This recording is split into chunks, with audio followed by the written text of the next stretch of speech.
नमो अरिहंताणं नमो सिद्धाणं नमो आयरीयाणं नमो उवज्जायाणं नमो लोए सव्यसाहूनम। अब देखिए, आप अपने ग्रंथ में देख लीजिए। थोड़ा सा पहले मैं इसमें बता दूं आप कहाँ कहाँ से कैसे कैसे पढ़ेंगे। अगर आपके पास ये मूल ग्रंथ हो, इसमें एक जयसेनाचार्य की टीका है, एक अमृतचंद्र आचार्य की टीका है। देखिए, ऐसे आपके दो लाइनें खिंची होंगी ऊपर, ऐसे दो लाइनें खिंची होंगी ना। आपका ये वाले में नहीं मिलेगा, आपके वाले में, आपका भी नहीं।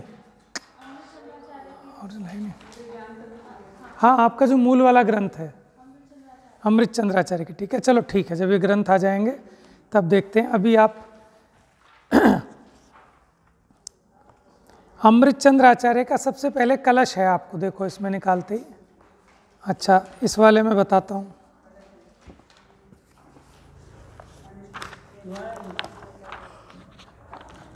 हाँ, यही है ना, ये तो सेम है जो आपका मेरे पास है। इसमें देख लो आप, इसमें क्या है, जयसेनाचार्य की तो संस्कृत में टीका दे रखी है, बीच में जो दो लाइनें खिंची हुई हैं उसके बीच में। आगे भी देखो, नेक्स्ट पेज पे भी देखो, मूल ग्रंथ में दो लाइनों के बीच में जो टीका है संस्कृत की, वो जयसेनाचार्य की है। इसमें इसका हिंदी अनुवाद नहीं है, लेकिन हम इसको अभी छोड़ के बाकी सब पढ़ेंगे। अच्छा, ये जो डॉक्टर साहब वाला है, इस टीका का नाम है ज्ञान ज्ञेय तत्व प्रबोधिनी टीका। इसमें आप निकालिए, पहला ही पेज है, ये ज्ञान तत्व महाप्रज्ञापन जहाँ लिखा है, इसमें हैं दो कलश, ठीक है। मतलब डॉक्टर साहब की भी बहुत अच्छी टीका है, सुबोध्य है, सुपाच्य है, आप स्वयं पढ़ के समझ सकते हैं, ठीक है। इसीलिए हम मूल ग्रंथ की ले रहे हैं, क्योंकि वो स्वयं पढ़ने में कठिनाई होती है, तो उसको हम मिल के पढ़ लेते हैं। और ये आप अपने आप सेल्फ स्टडी में पढ़ सकते हैं, बहुत आसान, सुबोध, सुग्राह्य है। हाँ जी, मिल गया आपको? नहीं, एक पेज और पलटिए। ये तो डॉक्टर साहब ने जो मंगलाचरण बनाया है वो है। नेक्स्ट पेज पढ़ें। सर्वव्यापैक चिद्रूप स्वरूपाय परात्मने सोपलब्धि प्रसिद्धाय ज्ञानानंदात्मने नमः। ये हेलो लुप्त महामोह तमस्तोमं जयत्यदः प्रकाशयत् जगत्तत्व मनेकांतमयं महा। तो ये दो कलश जो आपने पढ़े हैं, पहले कलश में इष्ट देव को याद कर रहे हैं, दूसरे कलश में जिनवाणी को। अमृतचंद्र आचार्य की यही स्टाइल है, वो पहले कलश में शुद्ध आत्मा को नमस्कार करते हैं और दूसरे कलश में उस शुद्धात्मा के स्वरूप को बताने वाली अनेकांतमय जिनवाणी को नमस्कार करते हैं।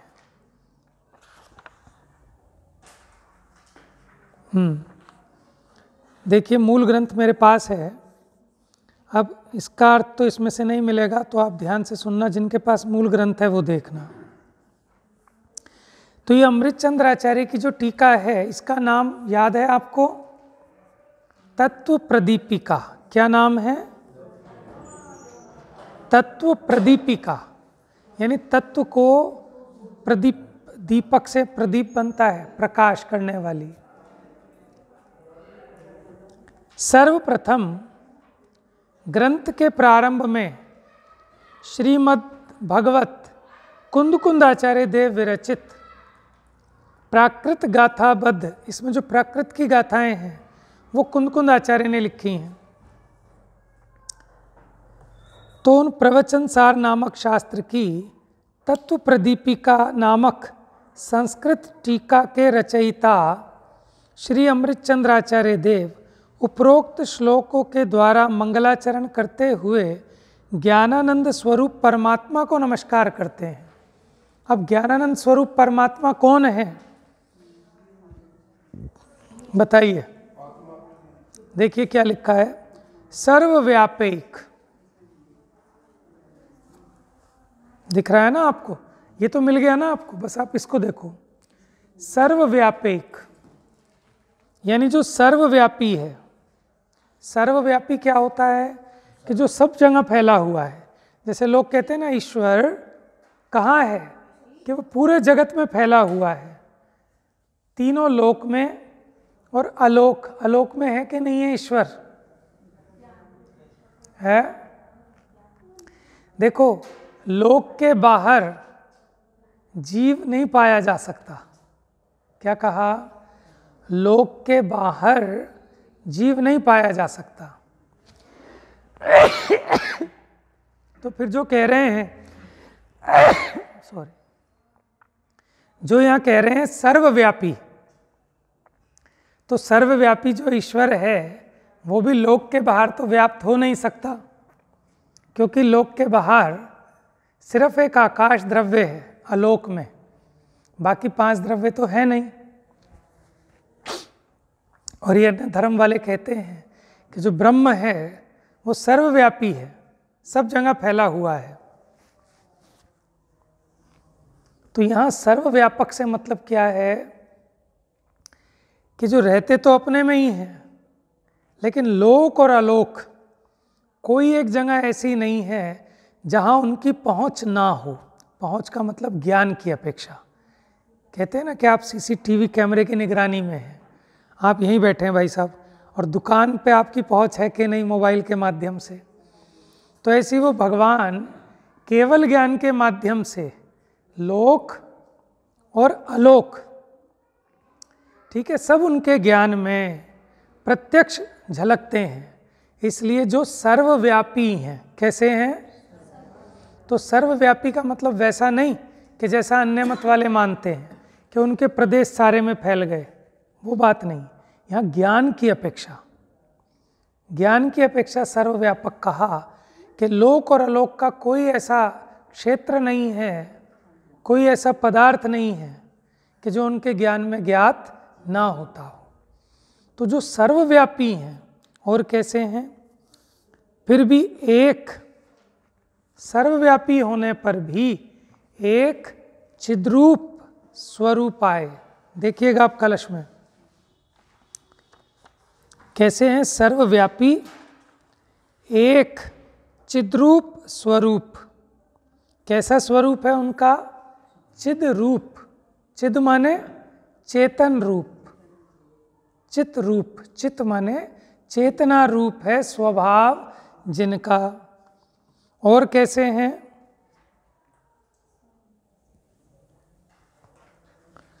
परात्मने। परात्मने या परमात्मने होना चाहिए था, बताओ यहाँ पर। परात्मने होना चाहिए कि परमात्मने होना चाहिए? ठीक है, कई लोग कर लेते हैं करेक्ट, समझ में आया। तो कई लोग पेंसिल लेके बैठते हैं, पेन लेके बैठते हैं, जो अपने को ज़्यादा ज्ञानी समझते हैं, तो वो ठीक करते जाते हैं कि परमात्मने के नहीं, परात्मने भी ठीक है। परा माने होता है उत्कृष्ट, परा माने क्या होता है? उत्कृष्ट, और अपरा माने उसका अपोजिट अनुत्कृष्ट। तो जो परा माने उत्कृष्ट आत्मा है?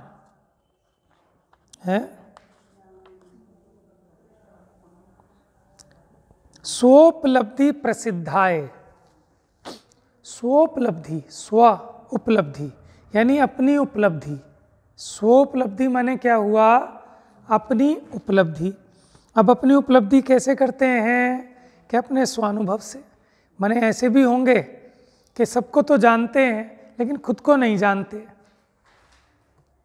आपने कहानी सुनी होगी कि वो अभी मैंने कुछ दिन पहले भी बताई थी कि कोई पिशाच था, उसे कोई देव मार रहा था, तो उसने पूछा कहाँ छुपूं। उसे किसी ने सलाह दी कि ये जो ईश्वर है ना, इसी के हृदय में जाके बैठ जा।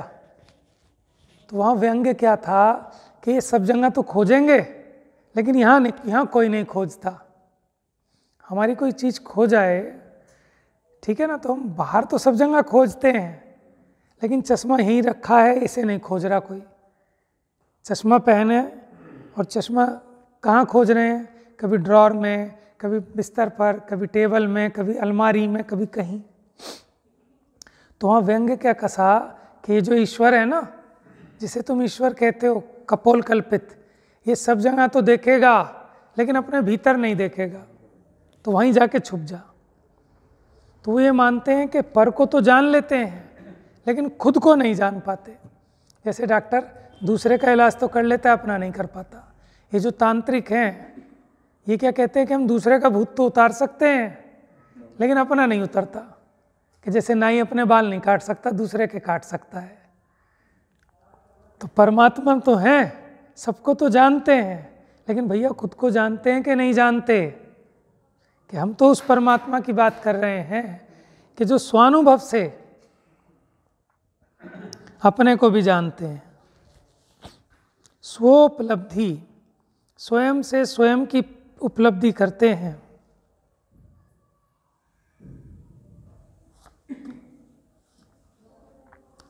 ज्ञानानंदात्मने नमः। नमः माने नमस्कार हो। कैसे आत्मने? आत्मने कैसे? आत्मने ज्ञानानंद, ये दो शब्द हैं अलग अलग, ज्ञान और आनंदमयी।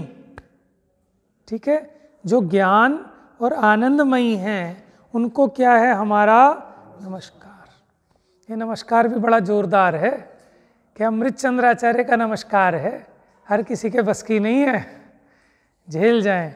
तो ये नमस्कार किनको है? देखो पिंडी फट गई,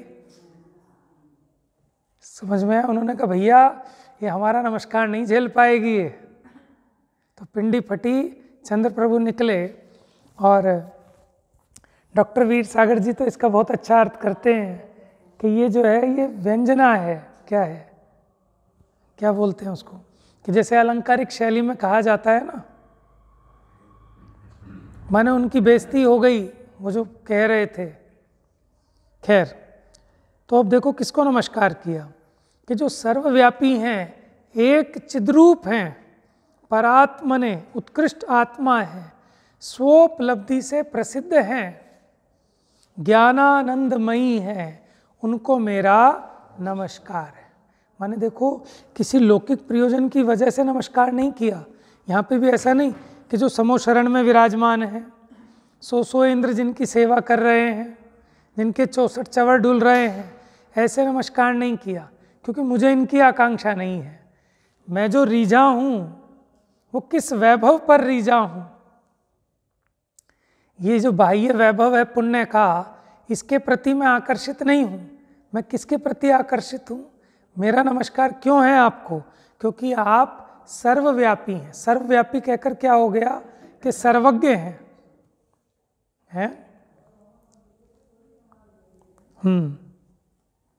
और चिद्रूप स्वरूप हैं, परात्मने उत्कृष्ट आत्मा हैं, स्वोपलब्धि से प्रसिद्ध हैं, ज्ञानानंदमयी हैं, उनको मेरा नमस्कार हो।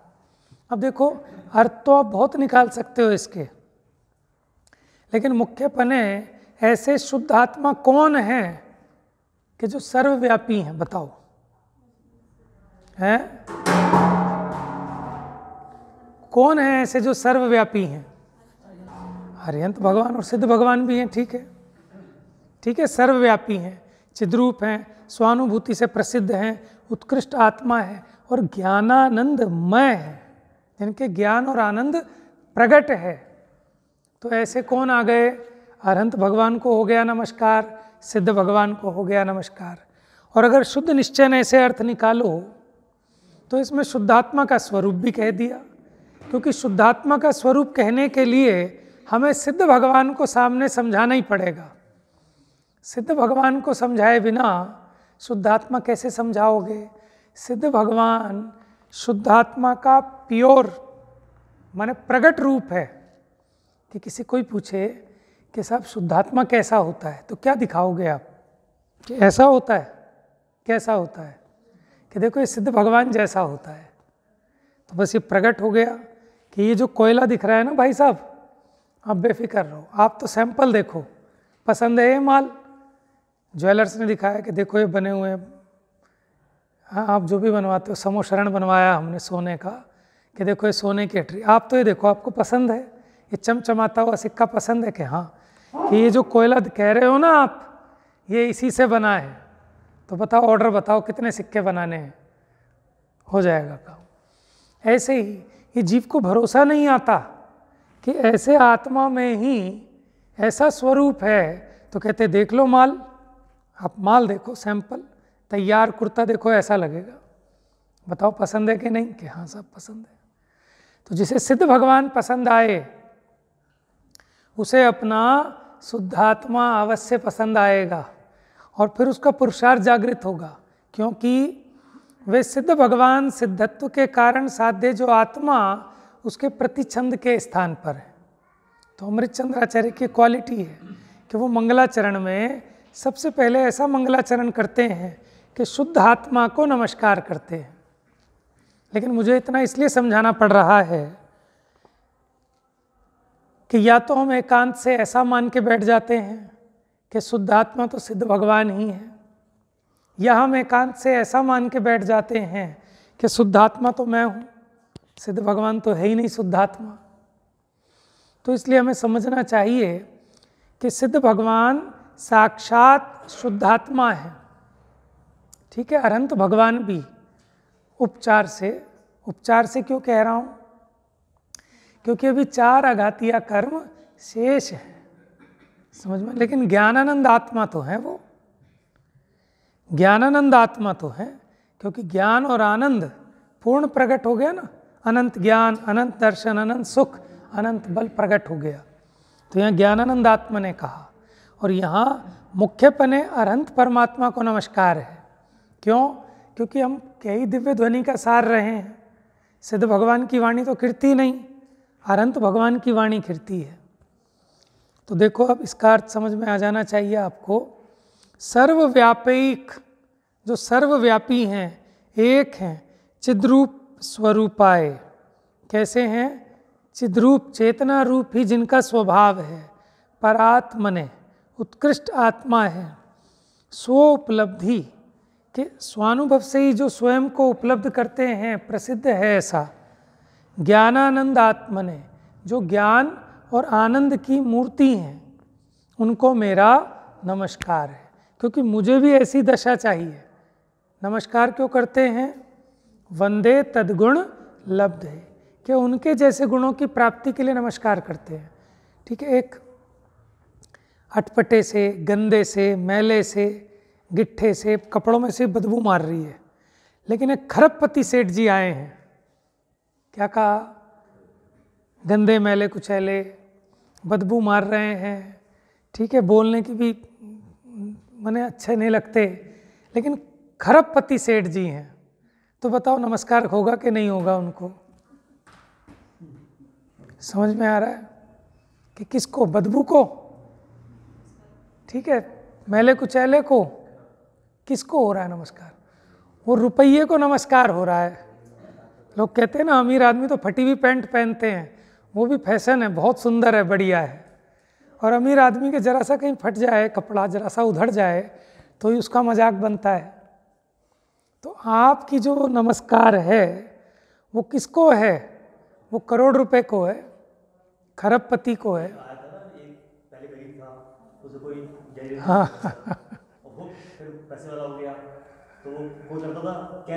हाँ, तो वो बेचारा जो अमीर हुआ, अब उसे सब नमस्कार करें। जब निकले सड़क पे तो सब अपनी दुकान से छोड़ के लाला जी नमस्कार, लाला जी नमस्कार।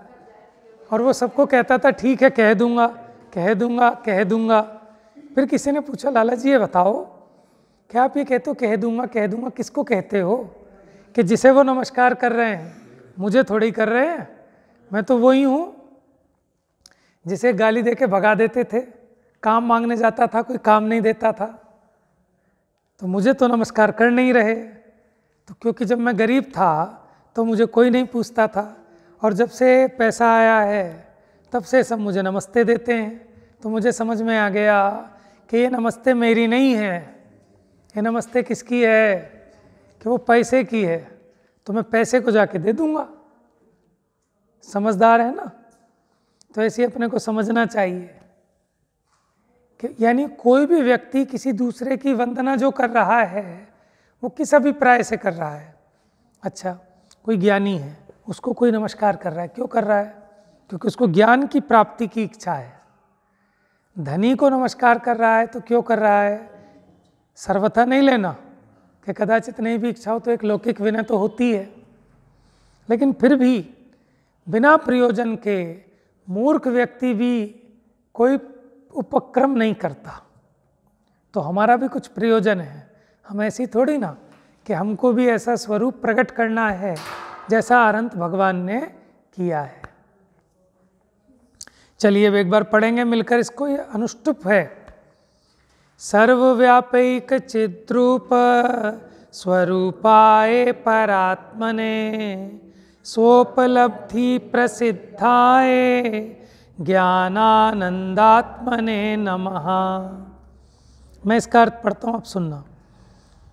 सर्वव्यापी माने सबका ज्ञाता दृष्टा, एक चैतन्य रूप जिसका स्वरूप है और जो स्वानुभव प्रसिद्ध है, अर्थात शुद्ध आत्मानुभव से प्रकृष्टतया सिद्ध है, उस ज्ञानानंदात्मक ज्ञान और आनंद स्वरूप उत्कृष्ट आत्मा को नमस्कार हो। ये उत्कृष्ट आत्मा का कहाँ से मिला, कोई बताएगा इसमें? परात्मने। परात्मने का मतलब होता है उत्कृष्ट आत्मा, तो कोई निकृष्ट आत्मा भी होता होगा।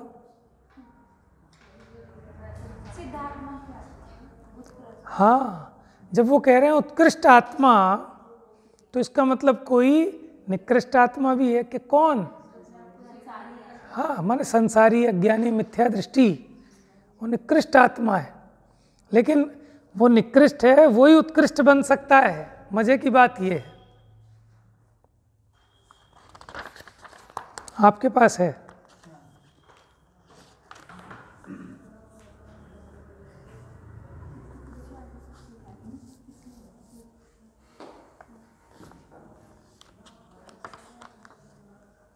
देखो, इसका हिंदी का डॉक्टर साहब ने जो अनुवाद किया है, डॉक्टर साहब वाली टीका में, स्वानुभूति से जो प्रगट सर्वव्यापी चिद्रूप ज्ञान और आनंदमय नमो परात्म स्वरूप।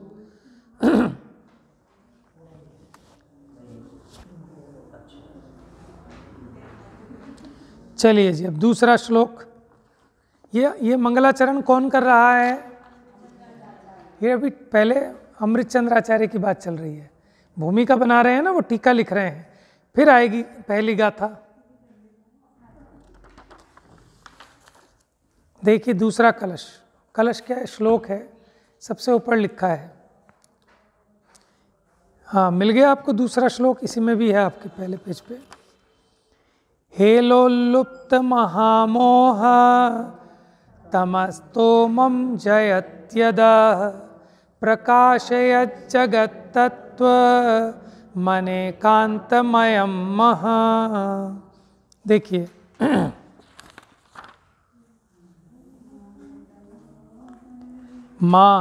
महामोह तम को करे क्रीड़ा में निस्तेज, सब जग आलोकित करे अनेकांतमय तेज।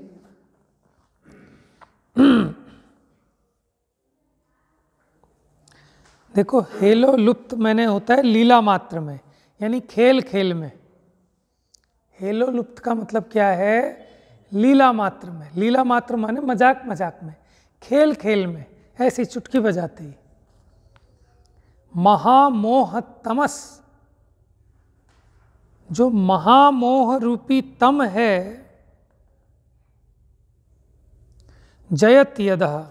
जयत यदा माने जिसने जीत लिया है, जिसने महामोह रूपी अंधकार को लीला मात्र में जीत लिया है।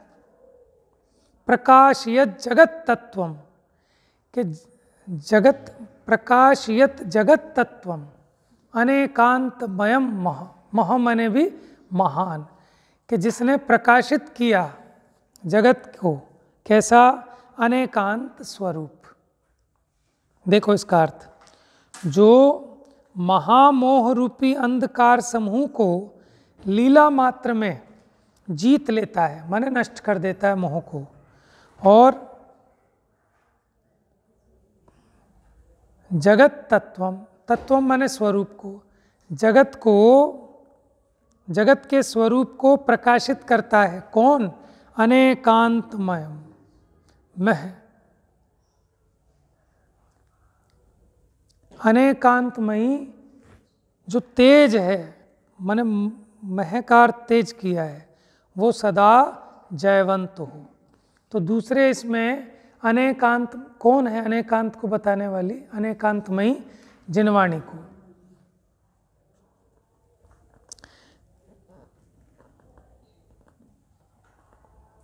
अब शास्त्र करने की प्रतिज्ञा करते हैं। तीसरा श्लोक, अभी श्लोक नहीं है, आर्या छंद है। पुरुषार्थ सिद्धि उपाय में ऐसे छंद हैं, जैसे हम गाथा पढ़ते हैं वैसे पढ़ेंगे। परमानंद सुधारस पिपासितानां हिताय भव्यानां क्रियते प्रगटित तत्वा प्रवचन सारस्य वृत्तिरियम्।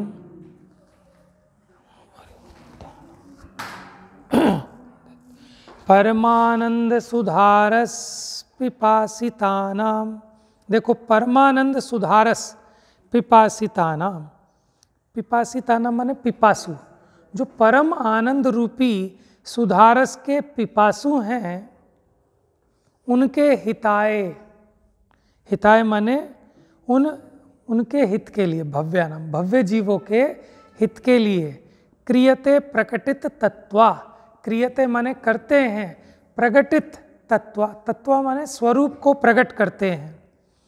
प्रवचन सारस्य वृत्तिरियम, यानी प्रवचन सार की ये वृत्ति लिखी जाती है। वृत्ति माने होता है टीका, ठीक है। तीसरे श्लोक में उन्होंने प्रतिज्ञा की, कि क्या प्रतिज्ञा की? कि किसके लिए लिख रहा हूं मैं टीका? कि जो परम आनंद रूपी अमृत के पिपासु हैं, कि जिन्हें सिर्फ उस आनंद की प्यास है और किसी चीज की नहीं, जिनको पुण्य की प्यास है, उनके लिए नहीं लिख रहा। समझ में आया? जिसे किसी अन्य चीज की प्यास है, उसके लिए मेरे बादल नहीं बरस रहे। ये बादल तो उस चातक के लिए बरस रहे हैं कि जिसकी ये प्रतिज्ञा है कि मैं प्यासा मर जाऊंगा, लेकिन वो वैसा पानी नहीं पीता चातक, वो सिर्फ वही पानी पीता है जो आकाश से टपकता है मुंह में, उसकी प्रतिज्ञा है। तो बादल भी कहते हैं कि मैं उस चातक के लिए बरस रहा हूँ कि जिसकी ये प्रतिज्ञा थी कि उसको किसी और चीज़ की प्यास नहीं है सिवाय मेरे निर्मल जल के। तो उसी प्रकार आचार्य अमृतचंद्र देव ये कहते हैं कि मैं प्रवचन सार ग्रंथ की टीका लिख रहा हूँ। किसके लिए? कि कैसे भव्य जीवों के लिए, कि जो परम आनंद रूपी सुधारस के प्यासे हैं, और कोई प्यास नहीं है, सिर्फ उन्हें परम आनंद रूपी रस चाहिए और कुछ नहीं, उनके लिए मेरी टीका लिखी जा रही है। ठीक है। इस प्रकार मंगलाचरण और टीका रचने की प्रतिज्ञा करके भगवान कुंद आचार्य देव विरचित प्रवचन सार की पहली 5 गाथाओं के प्रारंभ में श्री अमृतचंद्र आचार्य देव उन गाथाओं की उत्थानिका करते हैं। उत्थानिका माने जब कोई चीज़ आने वाली होती है ना, उसके पहले आते हैं सिपह सालार, सावधान, होशियार, हैं महाराजाओं के महाराज सम्राट चक्रवर्ती, ठीक है, राजा हरिश्चंद्र पधार रहे हैं। तो अब ये गाथा आने वाली है, लेकिन गाथा आने से पहले उसके लिए जो भूमिका जमाई जाती है, उसको जो इंट्रोड्यूस किया जाता है ना, तो उसको इंट्रोड्यूस कर रहे हैं, उसको कहते हैं उत्थानिका। पढ़िए, जिनके पास मूल ग्रंथ है वो पढ़िए, और इसमें भी मिल जाएगा। पेज नंबर 4 देखिए, पेज नंबर 4 सबसे नीचे। आपको ये तो समझ में आ रहा है ना 2 ग्रंथ कौन कौन से हैं? आपको ये क्या माने आपने फैला दिया कलेश जान को, कि इसमें देख लो फिर उसमें देख लो। अरे आपको तो ऐसे पढ़ना चाहिए, 4-4 ग्रंथ सामने, ये टीका भी देखो, ये तो मेरे पास ऐसी है नहीं। हमने जो पढ़ा था उसमें 2 टीकाएँ थी, जयसेन आचार्य की भी समयसार जो पढ़ा था, अमृतचंद्राचार्य की भी, और जयचंद जी छाबड़ा साहब का भावार्थ था। ठीक है, तो ऐसे ही एक बार में पढ़ रहे हैं, आसान होता है उसको, एक बार में सब कंपैरिजन करके पढ़ना तो स्पष्टीकरण हो जाता है कि अमृतचंद्राचार्य क्या कह रहे हैं, जयसेन आचार्य इस बात को कैसे प्रस्तुत कर रहे हैं, डॉक्टर साहब क्या कह रहे हैं। जिनके संसार समुद्र का किनारा अति निकट है, इसका मतलब कि शीघ्र मोक्ष जाने वाले हैं। जैसे वो कोई समुद्र में गिर जाए और तैरता तैरता किनारे पे पहुंचने वाला हो, संसार रूपी समुद्र का किनारा निकट है, यानी निकट भव्य है।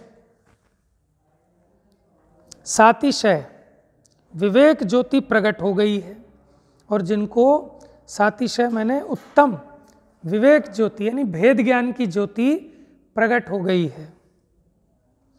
अभी ये किसी के विशेषण चल रहे हैं, किसके विशेषण है वो बाद में पता चलेगा, अभी तो विशेषताएं बता रहे हैं। किसकी बात कर रहे हैं, पहले उसके विशेषण बता रहे हैं। जिनके संसार समुद्र का किनारा निकट है, सातिशय विवेक ज्योति प्रकट हो गई है, तथा समस्त एकांतवाद रूप अविद्या का अभिनिवेश माने अभिप्राय मान्यता, अभिनिवेश अस्त हो गया है।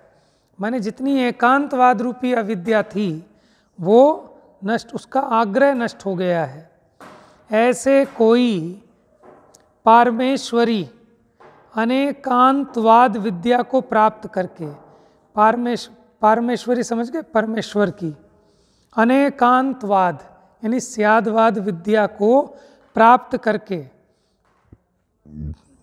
समस्त पक्ष का परिग्रह त्याग देने से, काहे का परिग्रह कहाँ, यहाँ पक्ष का पक्ष कौन सा होता है, माने एकांत को छोड़कर, क्या समस्त पक्ष का परिग्रह, वो भी एक परिग्रह है कि सब निश्चय न कि व्यवहार न, वो पक्ष को बनाए रखोगे तो ये भी परिग्रह है।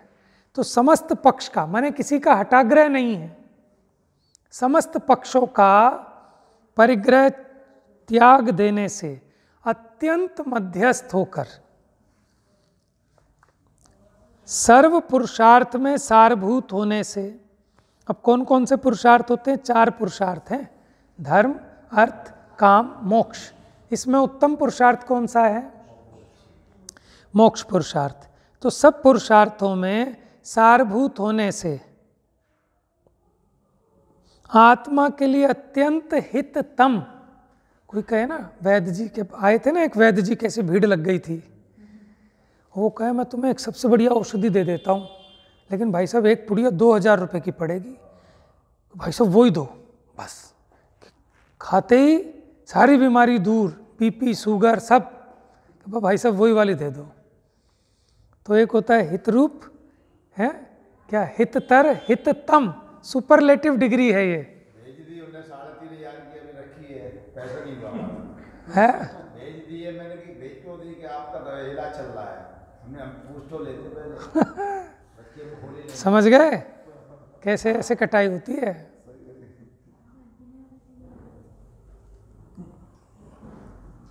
आज फोन आया था, हाँ किसी ने भेजो, उसने मुझे तो खोली नहीं, पैसे का के बात कर लेंगे, काहे की दवाई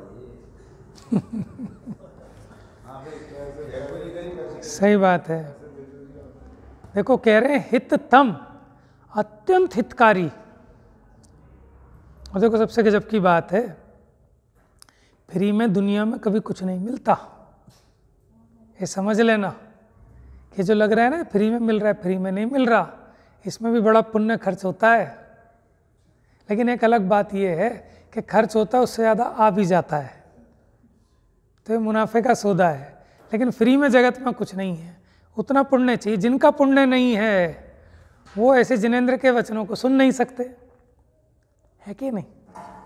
तो इसलिए मैं फ्री, हमें कीमत किसकी आती है, जहाँ बहुत पैसे लगते हैं ना, तब तो हमें कीमत आती है, ज़रा बिखर ना जाए, वेस्ट ना हो जाए। और फ्री की चीज़ की हमें कीमत नहीं आती। तो ये समझ लेना कोई भी चीज़ फ्री में नहीं मिलती है, अपना उदय लगता है, उसमें परिणाम लगते हैं।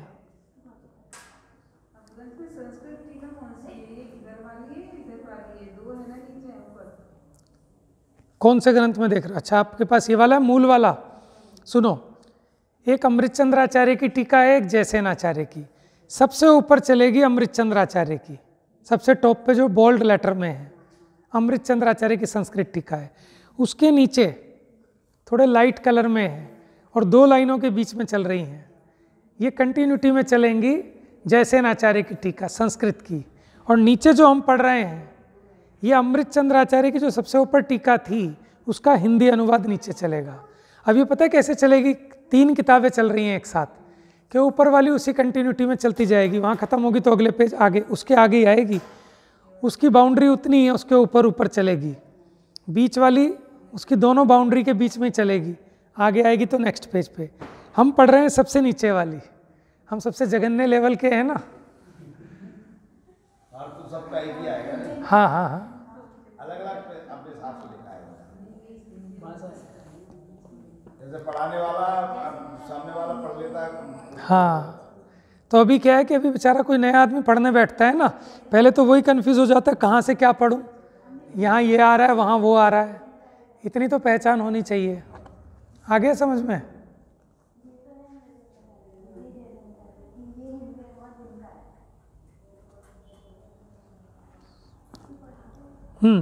चलो बस ये पैराग्राफ पूरा कर रहे हैं।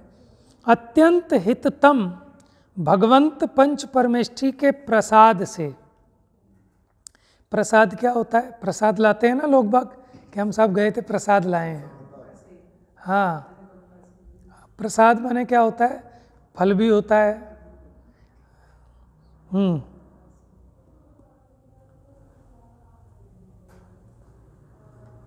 प्रसाद माने कृपा। तो भगवंत पंच परमेष्ठी के प्रसाद से उत्पन्न होने योग्य परमार्थ सत्य अक्षय मोक्ष लक्ष्मी को उपादेय रूप से निश्चित करते हुए प्रवर्तमान तीर्थ के नायक पूर्वक भगवंत पंच परमेष्ठी को प्रणमन मने प्रणाम और वंदन से होने वाले नमस्कार के द्वारा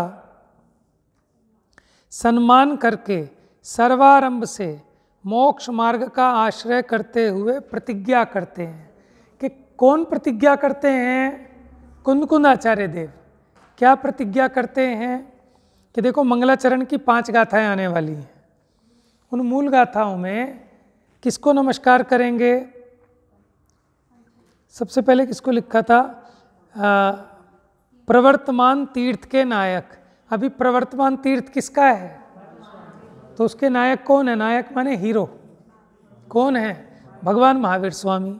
उनको नमस्कार पूर्वक पंच परमेष्ठी को नमस्कार वंदना करेंगे और सब प्रकार से मोक्ष मार्ग का आश्रय करते हुए प्रतिज्ञा करेंगे। ऊपर जो विशेषण बताए थे किसके थे? जिनका संसार समुद्र का किनारा नज़दीक आ गया, वो कुंद आचार्य के, क्योंकि वो प्रतिज्ञा कर रहे हैं इसमें। अब क्या प्रतिज्ञा करेंगे और क्या मंगलाचरण है? इसका मंगलाचरण 5 गाथाओं में है, लंबा मंगलाचरण है। सब जगह तो एक गाथा में मंगलाचरण होता है, लेकिन इन्होंने 5 गाथाओं में मंगलाचरण किया है, सामूहिक रूप से भी, अलग अलग रूप से भी। तो अब इसकी चर्चा कल करेंगे, आज समय हो गया है। चलिए, जा वाणी के ज्ञान से सूझे लोकालोक, सो वाणी मस्तक नमो।